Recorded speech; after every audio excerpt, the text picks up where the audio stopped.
trouxesse consequências maiores para o seu marido.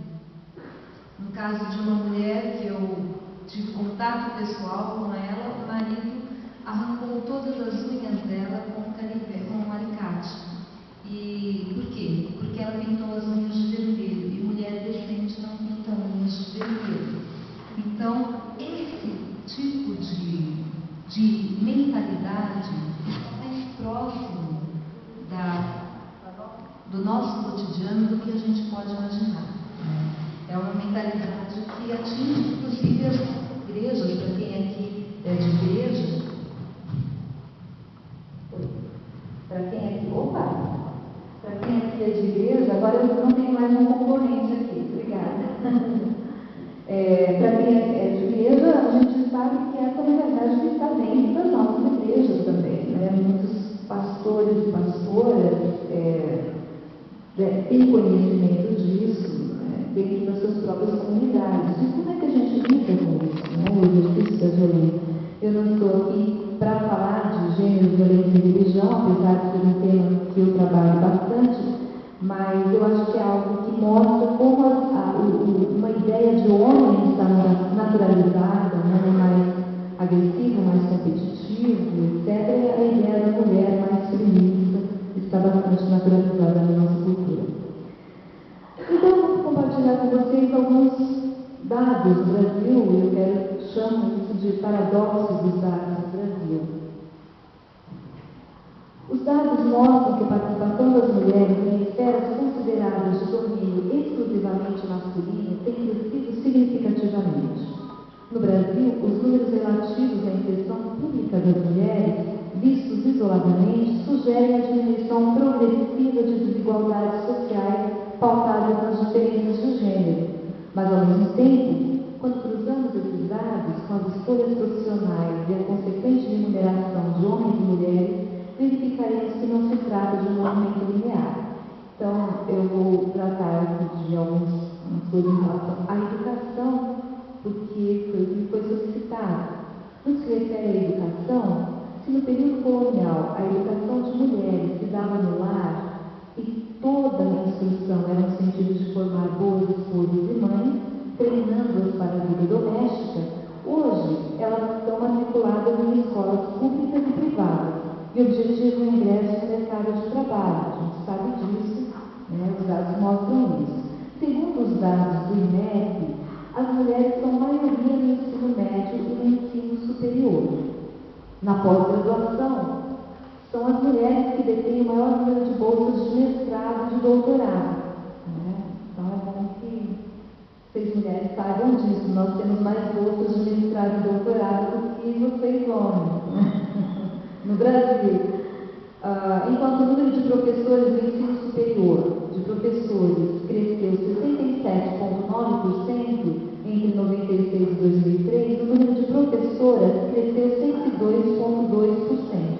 Então, há um crescimento da presença das mulheres em todos os níveis de ensino no Brasil, a partir do ensino médio, né, e também destacando-se aí a capacitação em cursos de mestrado, doutorado, o que permite uma melhor qualificação para o mercado de trabalho. Então, primeiro destacando isso. A gente tem que lembrar também o seguinte, no Brasil, por conta da socialização de gênero, os homens terminam tendo que sair mais cedo da escola. Os homens também são parte. Quando a gente fala em gênero, a gente pensa só em mulher, né? Não. E quando a gente fala em gênero, a gente está falando de homens e mulheres. A evasão de meninos da escola está relacionada à socialização de gênero. Os meninos são socializados para serem produtivos o mais cedo possível. Eles têm que ir para o mercado de trabalho mais cedo. Isso gera a evasão. A família fica na expectativa de ter, quando tem um menino, que também vai ter mais um provedor. Né? Então, não estamos falando de uma evasão porque a menina é preguiçoso, né? Estamos falando de algo totalmente relacionado à questão de gênero, né? Os meninos são socializados para entrarem mais cedo no mercado de trabalho porque têm que ser produtivos, né? Produtivos economicamente. Então, é perversa essa lógica também para os meninos. Então, eu estou compartilhando com vocês. Gente, vocês vão me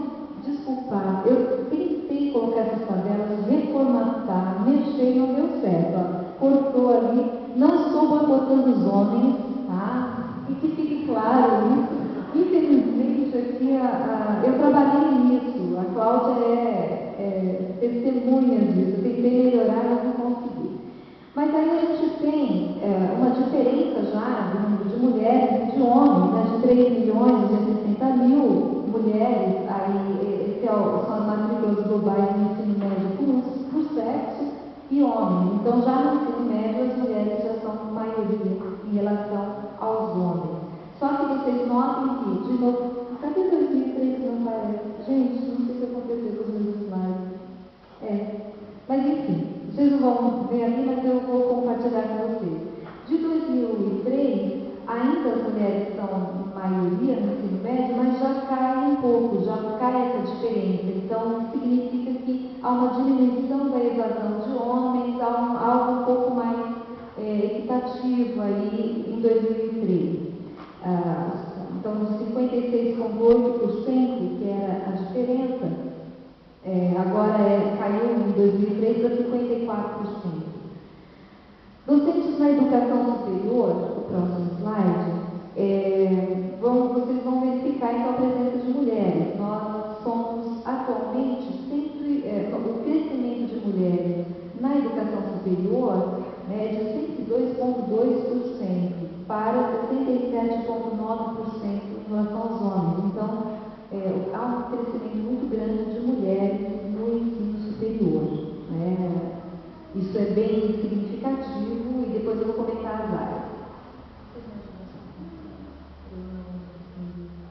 Os dados da tabela acima revelam que as mulheres têm consolidado sua presença na educação, seja como discentes ou docentes. Mas eles também revelam que nos últimos 7 anos, entre 96 e 2003, houve uma sutil, mas importante, diminuição do percentual de mulheres matriculadas no ensino médio. Sim, as mulheres representam a maioria dos matriculados no ensino médio brasileiro, mas que em 96 elas representavam 56,8% desse universo. Em 2003, isso diminuiu em 2,8 pontos percentuais, caindo para 54%, ao mesmo tempo em que se elevou o percentual de homens matriculados, que passou de 43,2% para 46%. Isso confirma a tendência já verificada em outras pesquisas, além dessas que eu estou compartilhando com vocês, de um aumento da escolaridade masculina no Brasil. No que se refere às mulheres, a diferença percentual de 2003 em relação a 96 talvez possa ser explicada, em parte, pela sensível diferença de mais ou menos 1% entre o número de meninas e meninos com idade para cursar o ensino médio. Se isso responde apenas parcialmente o problema, que outros fatores envolvem essa questão? Então, vou colocar algumas suspeitas minhas. O acesso ao ensino médio pode ser prejudicado por diversos fatores, como a exploração do trabalho infantil, que obriga as meninas pobres a se dedicarem ao trabalho doméstico em casa e fora de casa, desde muito jovem. A gravidez precoce é outro fator que, em muitos casos, inviabiliza a conclusão dos estudos das mulheres. Essa é uma situação que atinge todas as classes e etnias, mas é mais recorrente entre meninas pobres e negras. Certamente essas meninas terão mais dificuldade de voltar a estudar, pois não dispõem de recursos para pagar uma escola, uma creche para seus filhos ficarem, ou para pagar alguém para cuidar da criança. Outro fator possível é que, em muitos casos, se a família precisa decidir entre mandar o filho ou a filha para a escola, a escolha tende a ser pelo menino, pois o homem teria mais direito à formação do que a mulher, mesmo porque ele é socializado para a produtividade, como eu falei, que exige capacitação, enquanto a mulher é socializada para a reprodução. Esses e outros fatores estão diretamente associados às condições de precariedade social.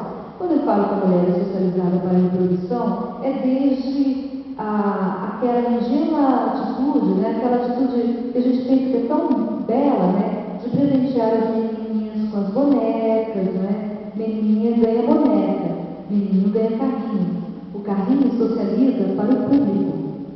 O menino está brincando de carrinho pensando na rua, socializa para a condução, você conduz o automóvel, ele socializa para uma autonomia. Parece algo tão banal, mas é algo muito importante. Isso tem a ver com a maneira como a gente vai construindo a representação do homem e da mulher. E a menina é socializada para casa.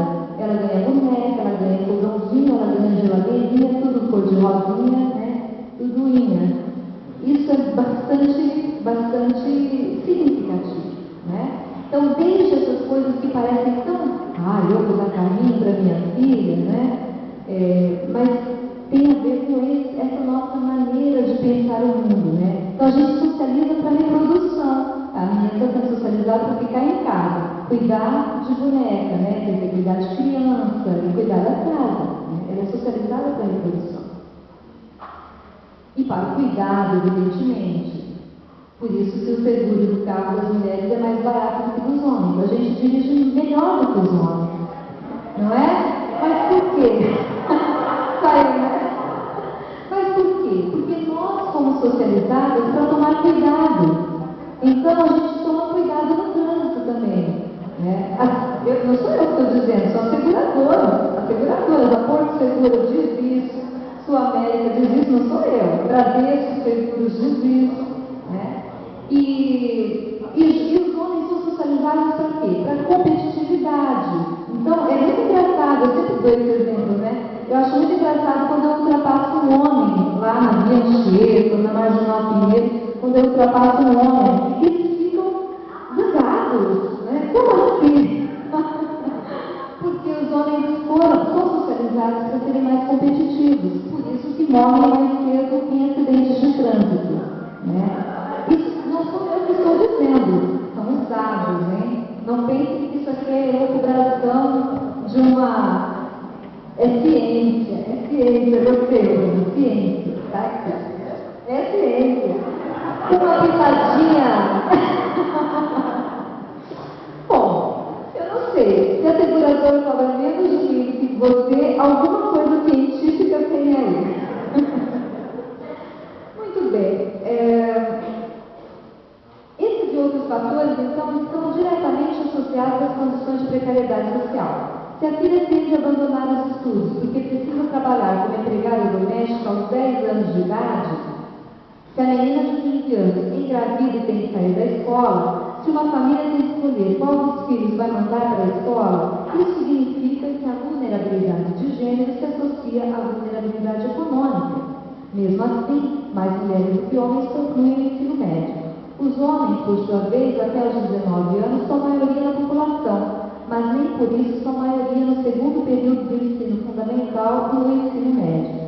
Talvez a evasão escolar precoce dos meninos esteja relacionada com sua socialização para o provimento da casa, como eu falei, ou para a independência econômica. Isso atinge mais diretamente os meninos de famílias de baixa renda, que desde muito cedo se veem com a responsabilidade de contribuir para o sustento da casa. No ensino superior, o número de mulheres matriculadas em 2003 abriu uma diferença média de 12,8% em relação ao número de homens. Se considerarmos as matrículas por região, pode passar, por favor, há lugares que registram índices bastante superiores. Então, aí vocês vão conseguir ver tudo, por exemplo, né, a diferença a favor das mulheres em 96 na graduação era na região norte, 6,9%, e já em 2003 era de 12,8%. Vamos pegar o nosso sudeste, em 96 era de 7,3% e sobe para 11% em 2003. Uma das regiões que tem um grande crescimento, né, além do próprio, eu falei 12,8%, desculpe, no norte é 3,9% para 21,2%, então é onde a gente vê uma grande diferença. A pergunta é pelas áreas escolhidas pelas futuras profissionais, e aí de novo a questão da socialização. Não é mera coincidência que o número de mulheres na graduação e na pós-graduação se concentre na área de humanas, né? Então nós não estamos nas áreas, nós estamos bem inseridos no ensino, no mestrado, no doutorado, na graduação, porém as nossas escolhas são na área de humanas. Estamos aqui, acho que a grande maioria aqui é da área de humanas, né? Não estamos nas tecnológicas, que são as áreas melhor remuneradas, né? Nós optamos por áreas que não são tão bem remuneradas, e isso tem a ver também com essa questão da socialização. Os homens se concentram nas exatas e nas ciências aplicadas. Eu gostaria de explicar a questão de educação e colocar seus celulares aí no modo que o som não sai. Okay? E você avisar se tocar, tá bom? Falta de educação é isso. Ele falou. A escolha da futura profissão não é alheia à socialização de gênero. A tabela a seguir mostra que a presença das mulheres é predominante em cursos de graduação cuja tônica está naquilo para que as mulheres são socializadas. Então dê uma olhadinha onde nós estamos. Serviço social, fonoaudiologia, nutrição, secretariado, ciências domésticas, serviços de beleza, pedagogia, psicologia, enfermagem, terapia e reabilitação. Estamos na área para a qual fomos socializados desde criancinhas, né? Para cuidar. Então, estamos aí no serviço social, na área mais da saúde, né? É interessante de notar que nós estamos na área da saúde, mas o número de cirurgiãs no Brasil é bastante inferior ao número de cirurgiões homens, não é? Jesus, está acabando, tá vendo? Olha, isso que eu escrevi. Deixa eu mandar rapidinho aqui. Então, o percentual de mulheres matriculadas na graduação era de 56,4%, indicando presença feminina superior à masculina nesse nível de ensino. Mas aí, se a gente for seguindo nas áreas de educação, administração, serviço social, é de 88,8%. É, assim, gritante, então, a presença das mulheres numa área que são áreas pouco remuneradas. Esses dias tem uma amiga que é assistente social, eu fiz serviço social também, eu também sou vítima da socialização de gênero, né? E ela estava me dizendo, um concurso para assistente social, para um organismo público, e o salário era de 1.000 e poucos reais. Então isso mostra para a gente quão as nossas escolhas, né, estão em áreas pouco valorizadas. E áreas que estão se feminizando, áreas que eram tradicionalmente áreas onde os homens estavam presentes, que estão se feminizando atualmente, estão se desvalorizando em termos monetários e em termos do status da profissão. É interessante pensar nisso. Inclusive, eu acho que aqui eu tenho várias pessoas da teologia, inclusive dentro do campo pastoral, né? A feminização do pastorado também indica uma desvalorização. Eu não vou poder dialogar sobre isso, mas é fato, lamentavelmente é fato. Enfim, eu não vou conseguir dar conta de tudo isso, eu vou rapidamente compartilhar com vocês uma questão em relação ao trabalho. Se você pudesse passar para a tabela 6. Aqui é que eu queria associar a educação e o trabalho. Então, aquelas escolhas que a gente faz, então essa coisa de estarmos presentes na academia, na área de humanas e tudo mais, nos traz para o mundo do trabalho, né? O mercado de trabalho. E aqui eu tenho então algumas coisas apenas. É importante destacar que o crescimento da porcentagem de mulheres entre empregados, como vocês veem aí no quadro, particularmente em 98, 2002, indica que as mulheres estão conseguindo adentrar no mercado formal de trabalho. Mesmo assim, é impossível não observar a disparidade entre o número de mulheres que se capacitam por meio da educação formal e o número de mulheres que ingressam no mercado formal de trabalho. Então, nós temos mais mulheres que se capacitam, que estudam, né? Mas quando a gente olha para o mercado formal, essas mulheres não estão aqui. Onde elas estão? Onde estão essas mulheres? No mercado informal, em casa, então são donas de casa diplomadas, né? Onde é que estão essas mulheres? não estão no mercado. Os dados são bem claros em relação a isso. Além disso, a melhora no nível de escolaridade parece ainda transformar a passos lentos a desigualdade de remuneração entre homens e mulheres. Enquanto para os homens atingir o grau superior significa aumentar os seus rendimentos cerca de 4,2 vezes, para as mulheres o mesmo esforço eleva apenas 3,6 vezes a sua remuneração. Esses dados demonstram não somente diferenciação de remuneração para os mesmos níveis de escolaridade, mostram também que a disparidade tende a tornar-se maior conforme a escolaridade cresce. Assim, pode-se concluir que os atributos considerados essenciais para a ascensão no mercado de trabalho não produzem efeitos sobre a discriminação praticada contra a mulher, que mantém patamares salariais inferiores aos dos homens, seja qual for o seu nível de instrução ou ocupação. Enfim, fechando aqui, pulando um montão.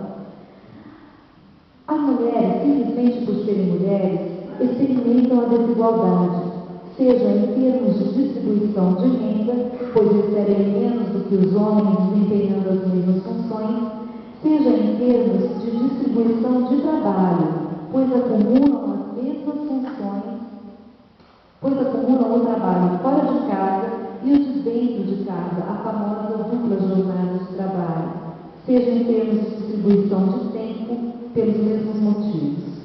Desnaturalizar essa mulher paradigmática, a mulher que é da casa e fora de casa está num lugar estranho ao seu universo, seria a única maneira de a gente mexer nesse universo. Para isso, a gente tem que trabalhar com as bases simbólicas da dominação. Então, há que se desnaturalizar essa mulher paradigmática como a única responsável pelo cuidado com a família, com a casa. Ao fazer isso, repensaremos o processo de socialização dos homens e das mulheres e a sua relação com a produção das desigualdades sociais. Eu peço desculpas, eu tive que ir cortando uma série de coisas, mas eu espero ter conseguido transmitir o que eu gostaria de mostrar essa relação explícita entre as nossas escolhas no campo da educação e a nossa inserção no mercado de trabalho, baseadas nas representações de gênero no nosso processo de socialização como homens e como mulheres na sociedade brasileira. Obrigada.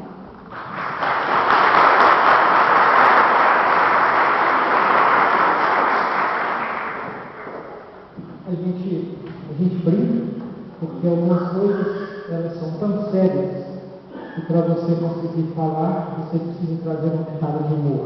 Né? E o humor, ele tem a capacidade de amaciar o nosso coração diante de coisas que a gente deveria chorar. Né? E por isso que eu disse para os alunos que estavam no corredor, que é um tema que não tem como um curso de teologia passar sem tocar. Não tem como um curso de educação passar sem tocar. Óbvio, em um pequeno momento a gente não vai conseguir elucidar todas as questões, mas levantar algumas coisas, ouvir vocês, algumas perguntas e discutir para a gente, isso é importantíssimo. Então eu agradeço mesmo, né, a professora, a doutora Sandra, e assim, a faculdade ganha, eu ganho, você ganha. Como estudante, e certamente em outros lugares não tem esse privilégio. Então, já chegaram aí, a gente vai fazer aquele esquema de levantar as mãos e eu vou coordenando. Ok. Quem gostaria de fazer a primeira pergunta? Emerson, por favor, vem aqui à frente.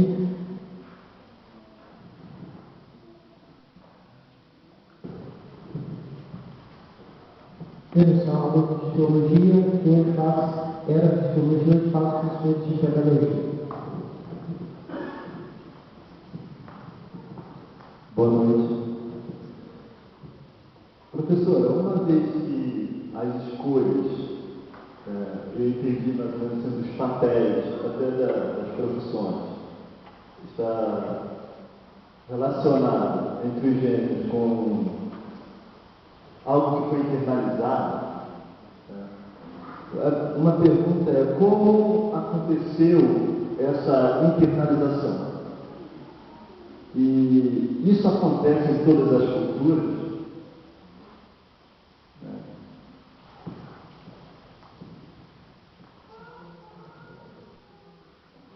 Pode responder. Se tiver alguma que seja praticamente no mesmo vídeo, a gente tenta colocar vários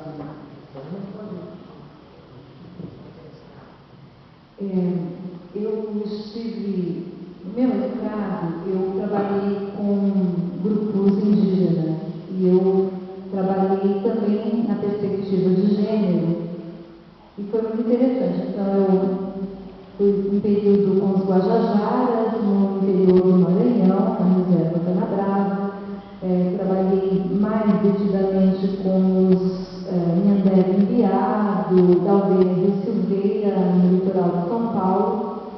E eu ficava observando um pouco também como é que se davam as relações de gênero no contexto da aldeia, não é? Claro, no caso dos Nhandé Enviado, eles tinham um contato muito maior com a cidade do que os Guajajara, apesar de terem um bom contato.